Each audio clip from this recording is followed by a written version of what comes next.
Hello everyone, কেমন আছো তোমরা সবাই? আমি অমৃতা।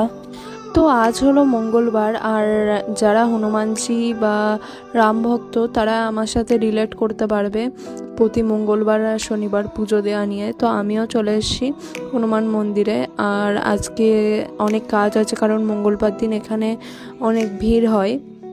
শনিবার দিনও হয় বাট মঙ্গলবার দিন বেশি হয়। আর এই যে পিছনে হনুমান মন্দির, এখন অনেক দেরি হয়ে গেছে, 6:30 মতন বেজে গেছে। তো 7:30 থেকে পুজো শুরু। তো এখন কাজ করতে হবে, তোমরা দেখতে থাকো, তোমাদেরকে ভিডিও ক্লিপ দিতে থাকবো আমি। 7:30টায় পুজো বসে, কিন্তু আজ একটু লেট হয়েছে, 7:40-45 করে পুরোহিত মশাই এসছেন, তো তারপরে পুজোতে বসেছে।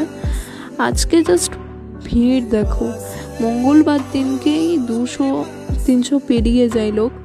তো এরকম পুজো হচ্ছে, এই পুজোতে বসলেন পুরোহিত মশাই। এখন